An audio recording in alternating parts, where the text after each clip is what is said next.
नमस्कार, मी डॉक्टर गौरी गणपते.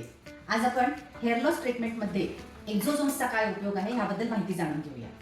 एक्झोझोमचा उपयोग आपण हेअर लॉससाठी करू शकतो. म्हणजे स्काल्पमध्ये जिथे हेअर थिनिंग झालेलं आहे अशा ठिकाणी मायक्रो निडलिंगद्वारा हे इंजेक्शन किंवा आपण याला एक्झोझोम्स म्हणूया, हे इंजेक्ट केले जातात किंवा आपण मायक्रो निडलिंगद्वारे हे सर्क्युलेट केले जातात. जे स्किनच्या अपर लेअरमध्ये जातात, तिथून डीपर लेअरमध्ये जातात आणि तिथून हेअर फॉलिकल्स आहेत त्यांची वाढ करण्यासाठी त्याची मदत होते. ह्या इंजेक्शनची सेटिंग्स असतात. साधारणतः दर महिन्याला 1 किंवा 3 आठवड्याला 1 ह्याप्रमाणे आपण सेटिंग घेऊ शकतो. याचा खूप चांगला उपयोग होतो.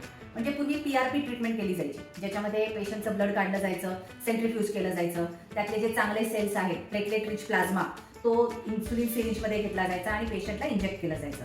इथे इंजेक्शन म्हणजे इथे ब्लड काढण्याची गरज नाही आहे. डायरेक्ट आपण इंजेक्शन पेशंटला देऊ शकतो आणि ते सुद्धा आपल्याला स्किनमध्ये टोचायचं नाही आहे. तर मायक्रो निडलिंगने फक्त आपण ते स्प्रेड करणार आहोत थोड्या डीपर लेअरमध्ये. हा आमचा नेहमीचा घरातला पेशंट आहे.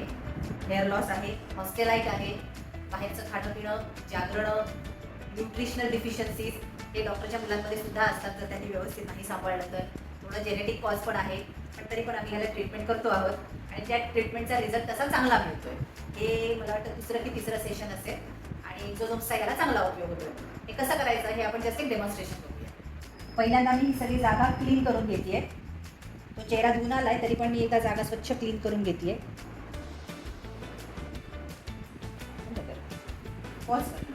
यानंतर आपण इथे लोकल झायलोगेनचा स्प्रे करतोय.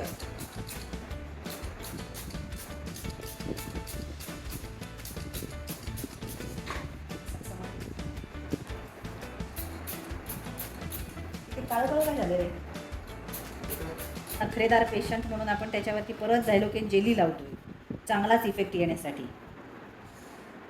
आता ओरडलास तर बघा.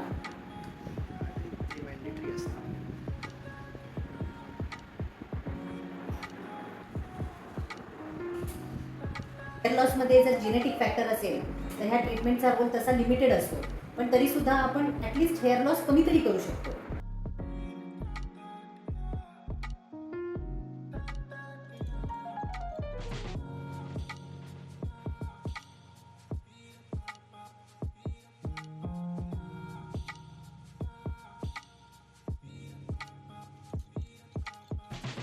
इंजेक्शन दिलं म्हणजे सगळी ट्रीटमेंट पूर्ण झाली असा अर्थ होत नाही. इंजेक्शन जरी दिलं तरी आपल्याला ओरली काही मेडिसिन घ्यायला लागतात, डाएटरी चेंजेस करायला लागतात. केसांना कोणत्या प्रकारचं तेल लावायचं किंवा कुठलं मेडिसिन लावायचं हे पण आपण त्याच्यामध्ये ॲडवाईस करतो पेशंटला. ह्या सगळ्यांचा एकत्रित इफेक्ट आल्यानंतर आपल्याला हेअर लॉस कमी दिसतो आणि न्यू हेअर जनरेशन दिसतं. केसांची ट्रीटमेंट करत असताना एक लक्षात ठेवलं पाहिजे की एखाद्या ठिकाणचा केस गळून पडला की तिथे नवीन केस येण्यासाठी कमीत कमी 3 महिन्याचा कालावधी जातो. त्यामुळे आपली ट्रीटमेंट कमीत कमी 3 महिने तरी कंटिन्यू ठेवली पाहिजे. जर केसांची किंवा तुमच्या स्किनसाठी जर काही प्रॉब्लेम असतील आणि ट्रीटमेंट घ्यायची असेल तर खाली दिलेल्या नंबरवरती संपर्क करा. धन्यवाद.